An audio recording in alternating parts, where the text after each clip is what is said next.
Hello everyone and welcome back. We've made it to book 2. Okay, in the last episode we had some banter, some insults at staff dinner. Heard a few ghost stories. I'm just going to say this now. If this game does a complete 180 on me and turns into a horror game, I'm going to just stop playing. I tried horror, I don't like it. I tried Resident Evil in VR. That was a mistake. Maybe I'll make a video of that one day. But if it did go the paranormal route, it'll be interesting. I'm curious to see how it is. Anyway, let's get back to it and our beautiful sunset.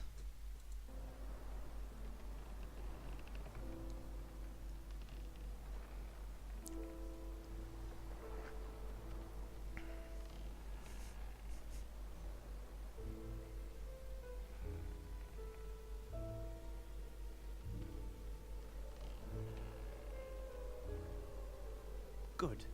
We're finally alone. Oh, this doesn't sound ominous. So, have you heard anything of interest today? Did any of the passengers bear their secrets to you while they stuffed their faces?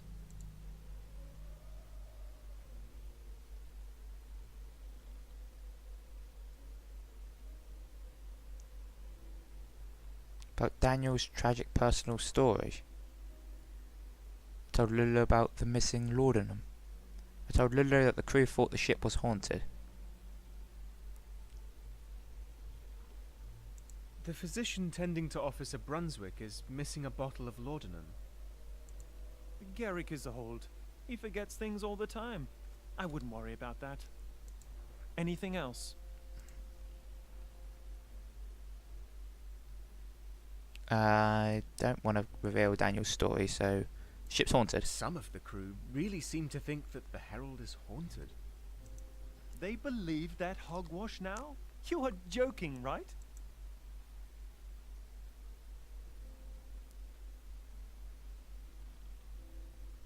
No, I think that because of you, some of the men are actually afraid now. Oh, good going. And they call themselves men? What a joke. Well, it's getting late already, and I have a job for you. The captain is preparing himself for his late-night tea with Senator Morton in the captain's cabin. It's a friendly thing they do every other day. As you are the new steward, the captain has asked you to serve them. Yeah, this is another plan to eavesdrop. I told Lulu that I didn't want to do this, why it had to be me. You getting me to spy on them? You set this up, didn't you? I'm supposed to be eavesdropping on their conversation to find out what they are discussing. Exactly. You're a quick learner, Devan. Now, make sure you find some way to stall for time while they discuss important matters. It is vital that they forget your presence, so that you may listen long enough to discover what they are talking about. Sounds like a good plan, right? You seem nice to start with, Lidlow, but starting to get me worried. I like the plan, I wasn't sure about the plan. I'll go along with it for now. Yes, it does. I think it might even work. Well, you don't really have a choice. They're the captain's orders, after all. You're going to stage a mutiny, aren't you? Go on then. They're waiting for you in the captain's cabin.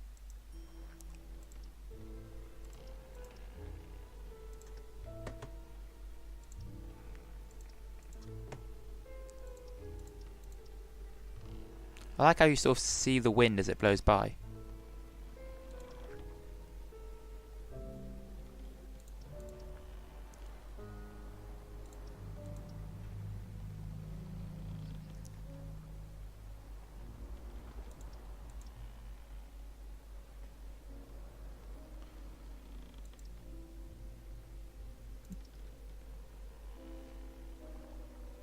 Okay, here we go. It is good to have you here, Mr. Morton. Now, as per your request, I have appointed one of the crew to the position of steward. I'd like you to meet Mr. Devan Rensburg. Perhaps you have noticed some of his work today? No, I don't think I have. What does he do? I served you food. literally an hour ago. Probably less.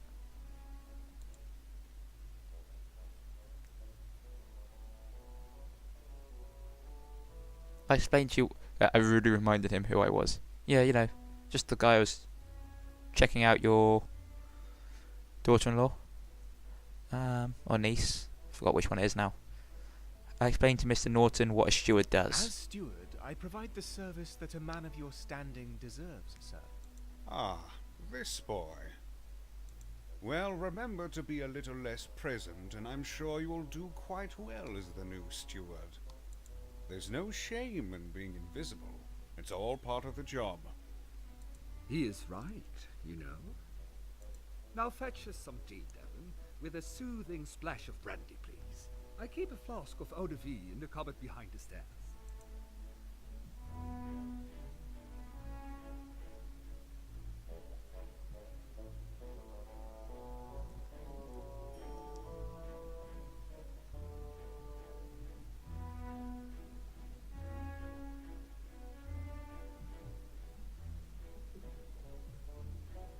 Prepare tea. Okay.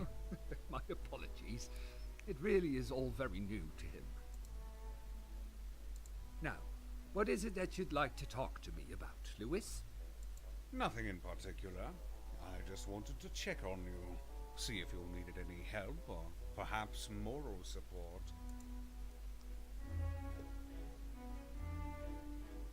I mean, with our dear Mr. Brunswick injured by that crazy cabin boy, you must be quite shocked. Oh, I am. Thank God Rupert is still alive. But for how long? Do you know if we can do without his skills? Rupert has been a dear friend for many years. I know we can't lose him. I can't lose him. We have a long journey ahead of us, Cornelius, and I am afraid his condition is deteriorating. Will we make it to the colony in time, without his proper guidance? Well, we're lucky that Rupert left his notes. They were enough to determine our course for the moment. If not for that, we would be hopelessly adrift. I realized that if I acted busy, they might keep talking as if I weren't there, if I dared to keep them waiting.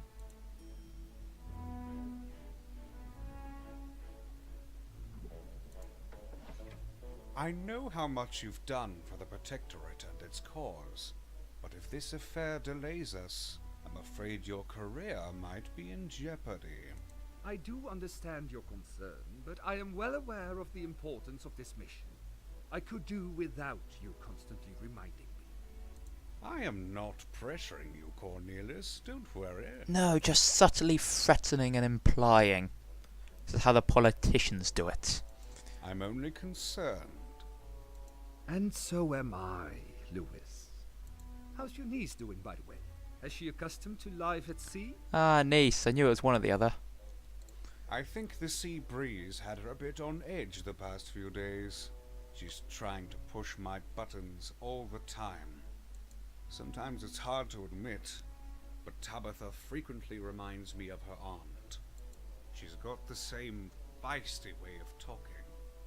Quite unladylike, but undeniably charming.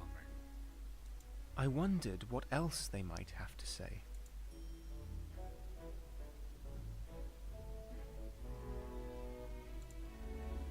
You still miss Eleanor a lot, don't you? Of course I miss her. Eleanor was my wife, for God's sake. Or did you also believe what they wrote about our marriage in the papers? No, I trust your word when you say you loved her. Journalists are parasites. They live on gossip. I can't deny that we had our fair share of problems through the years, but so do most couples. The emptiness she left behind when she passed can be quite distracting. I miss her every single day. What do you miss most about her? Eleanor was a stubborn woman, as well as a stunningly beautiful one. I would be lying if I said that I miss our arguments. No, I miss her form, her presence. But most of all, I miss her smell. Well, it's nice to know that you have a heart. Actually, this game, they do a really good job of making the characters a lot more than just one-dimensional people. But missing her smell is a bit odd. You're only human, Lewis. Yes, it's a condition I have to bear with, I'm afraid. Now, this would be the right time to take a sip of that brandy tea you promised me. Oh, good God. Rendsburg, where are you, boy?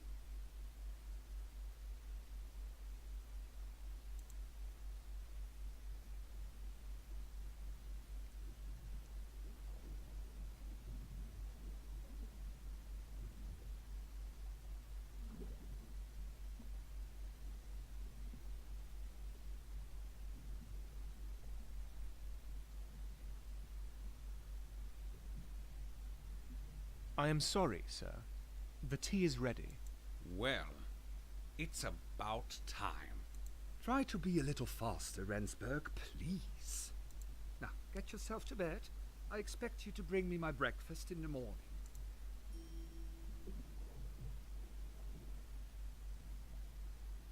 Okay, yep, let's go. Done enough snooping for today. The game's make me going to do some more snooping now, isn't it? Just to prove me wrong.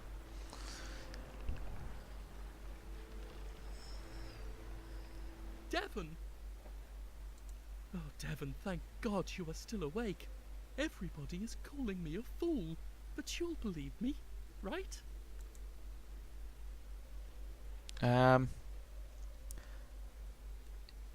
Yeah, we like this person, so I reassure Rob that I always believed him. Of course I'll believe you, Rob. Never let others belittle you. She's back again. I've heard her song, trying to snare me in the darkness. The she-devil wants my soul. What does the song sound like? What did her song sound like?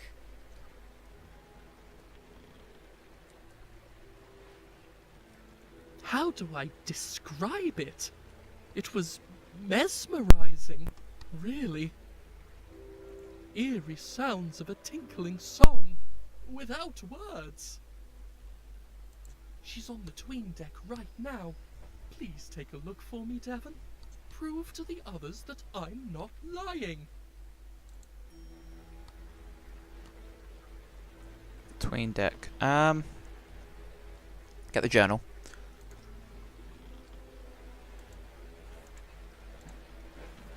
Tween deck.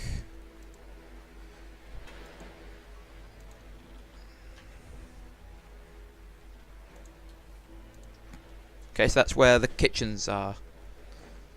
Go.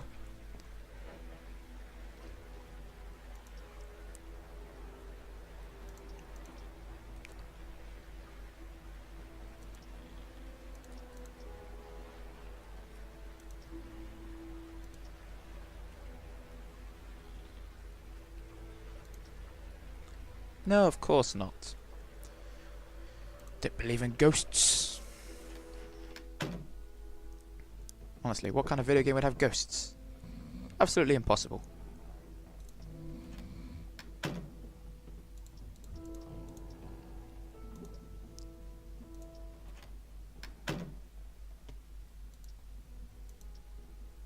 Oh, isn't this the tween deck?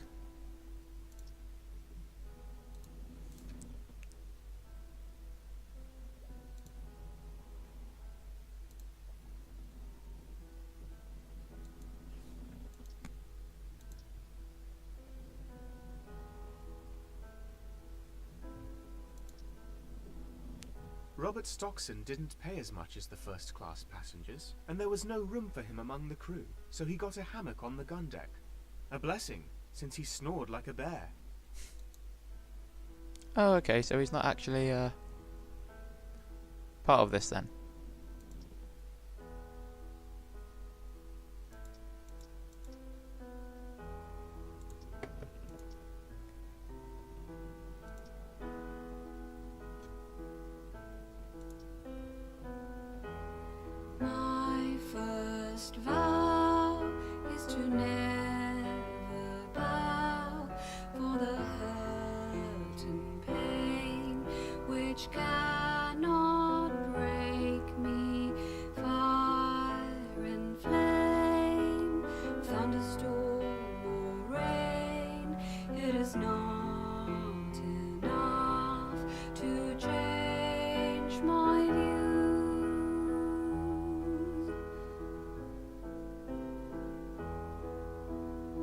I applauded.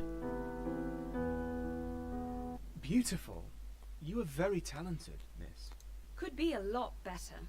My father would say that I lack a musical ear.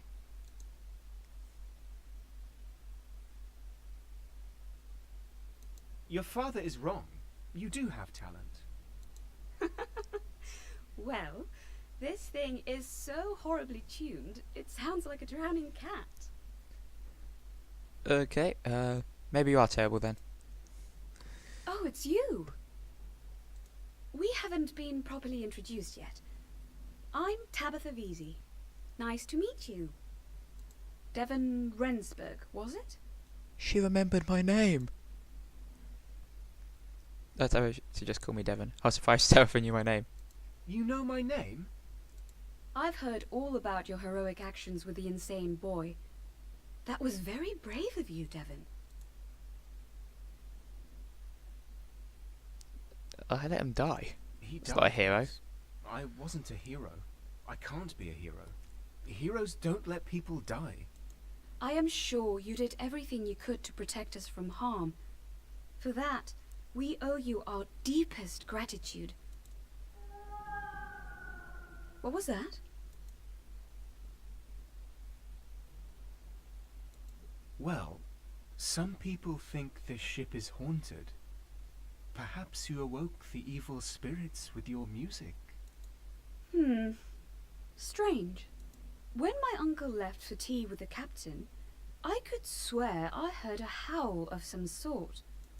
I figured it was the wind going through the piano, since the cover was partially open when I got here. I offered to take a look. Of course. Like she said, I am a hero. You seem distressed. Would it calm you if I took a look between the furniture? No, please, stay here.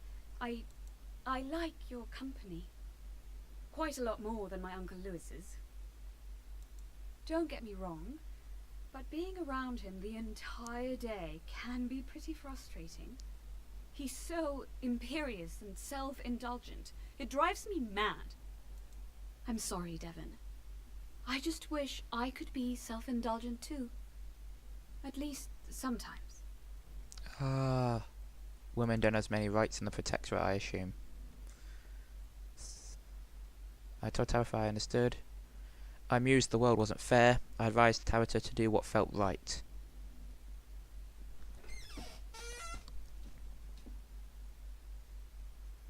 Actually, I'm not sure. I understand. You should do what's right. I mused the world wasn't fair. No, I understand you. I understand. I'm sorry to hear your uncle is so restrictive. It's not really fair of me to blame it all on my uncle. We're all going through some rough patches right now. My family, that is. But I shan't bother you with my troubles. Sleep well, Devan Rensburg, and thank you for your company.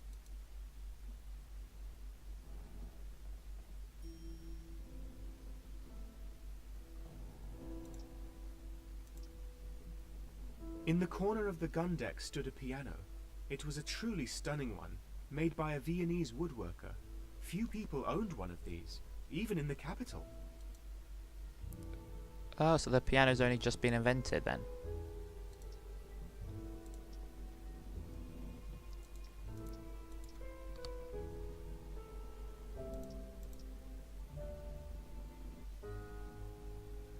Wait, so you thought this deck was haunted and you still came in for a drink? And? Did you find the siren? I convinced the gullible said that he made love to a siren. Told Rob he's imagining things. I reassure Rob the sound had just been the wind.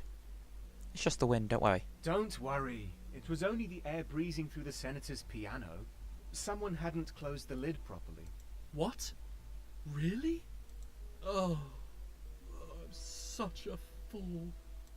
Thank you, Devan. Thank you for checking that out. Oh, and my apologies for keeping you awake. Why does that voice sound familiar?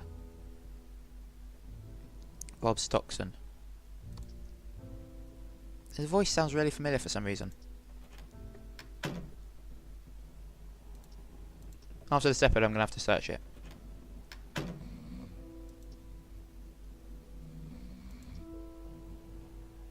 What the hell is that thing? Go to bed. It was getting late, so I called it a night.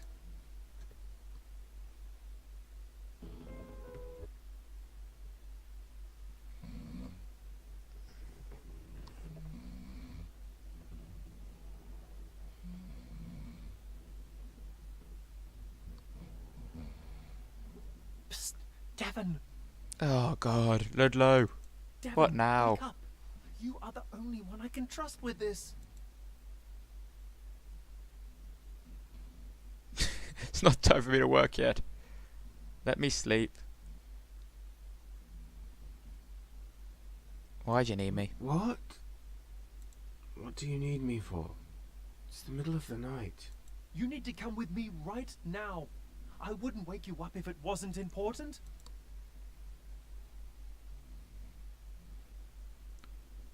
I probably shouldn't make him tell me while I'm in the middle of the room full of other sailors. But at the same time, I'm half asleep, so tell me. Ludlow, just tell me what's the matter. I'll explain in Caleb's workshop. So, mysteries. Book 2's really got it Listen moving to now. me, Devan. There is something in the galley. Something that's not supposed to be there.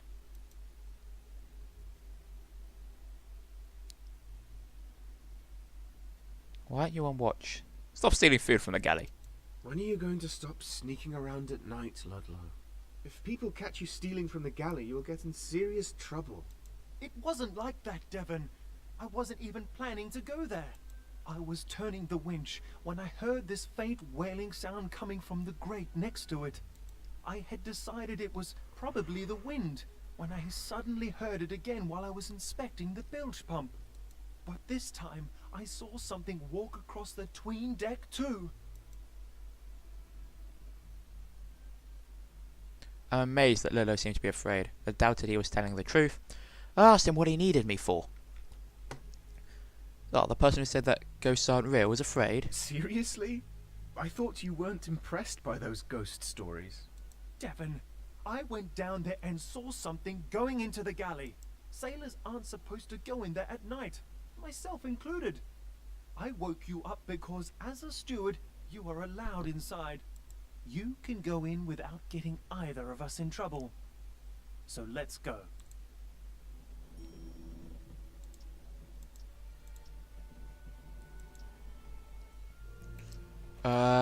I'm gonna say that Robert has gone for a midnight snack.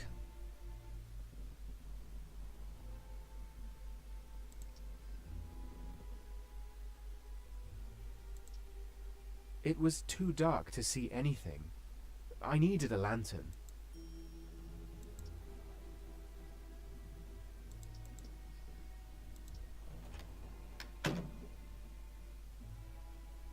And? Did you... I asked Lolo where I could find a lantern. I need a lantern? Do you know where I can get one? There's a spare lantern in the crew's quarters, but you might need to refill its oil supply. Well, this game does interest me. The walking back and forth can get a bit tedious.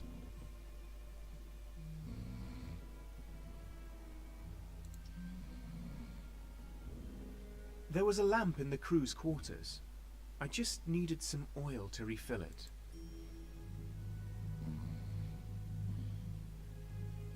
Where could I find oil?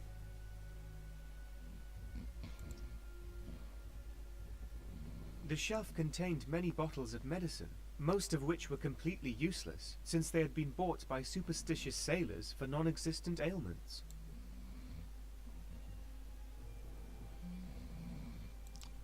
Keller's workshop. Surely he has to have oil hanging about in there.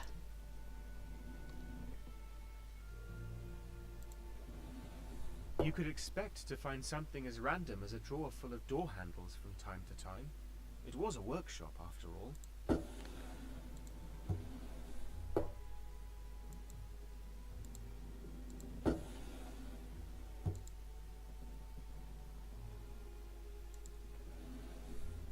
Whoa! There was an oil tin in the drawer. I used it to refill the lamp. Aha! Let there be light. Then there was light. And then I said, let there be ghosts. But there were none. Now let's have a look. The cupboard was a mess. Someone had rummaged through it quite recently and left a trail of crumbs.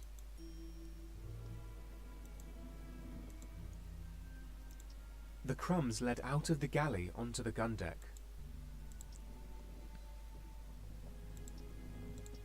I'd say how did I not notice it, but I'm not yeah, how did I not notice that? Oh, they're just coming up when the lantern's near them. Robert.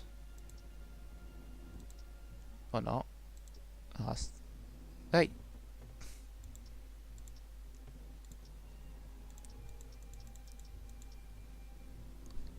We get to see Tabitha again.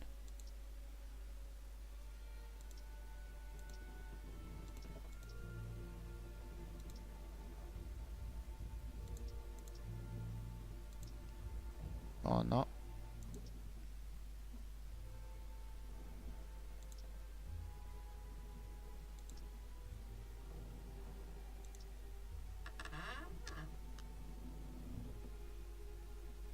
What the...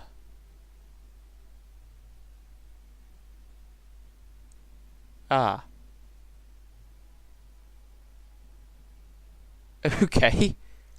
I think we have a problem, Ludlow. Let me see. It's a little girl. But who is she? And what is she doing here? Do you think we should wake her up?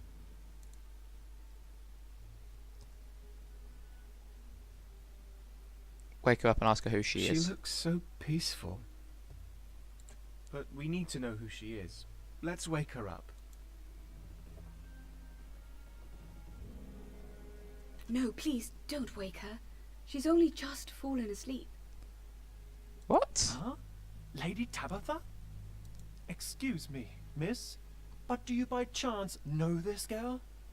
No, I don't, but... Well, maybe I do. A little. It was a few nights back. I was stretching my legs when I found her hiding underneath the piano. She was sobbing and I tried to comfort her, but I couldn't really figure out how she got here. Why not? Because she doesn't say a word. She's been silent for as long as I've been with her. She likes music. That is all I know.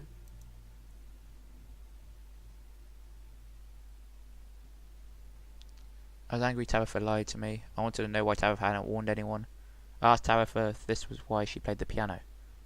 I'm not going to be angry at her. And I understand why she didn't warn anyone, so That's yeah, why you've piano. been playing the piano at night? Yes. I hope it didn't cause you too much trouble. I wasn't sure it was a good idea to tell anyone about her. I didn't want to stir something up. Not after what had happened with the cabin boy. You were right not to trust anyone. In my experience, the Protectorate handles stowaways quite harshly. Corporal punishment has only recently been banned for petty crimes. But trespassing, that is still a capital offence. What? You murder people for petty crimes? But they wouldn't beat a girl, would they? I've seen it happen with boys. Why are girls any different? Punishment or not, if my uncle found out there was a stowaway on board, it would disgrace the captain. I don't want to be responsible for that. I thought it was better to warn the captain. I wondered if Tabitha's uncle might have put the girl in the box.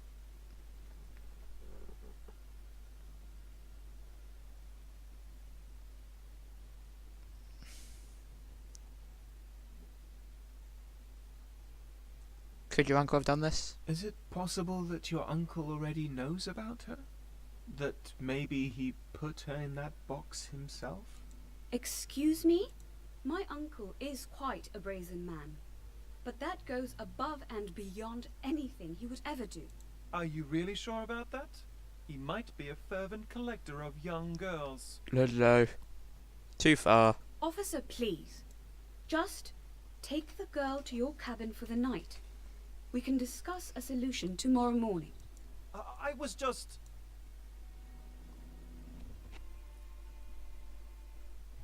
Fine, miss. I will take her to my cabin. Good night, gentlemen.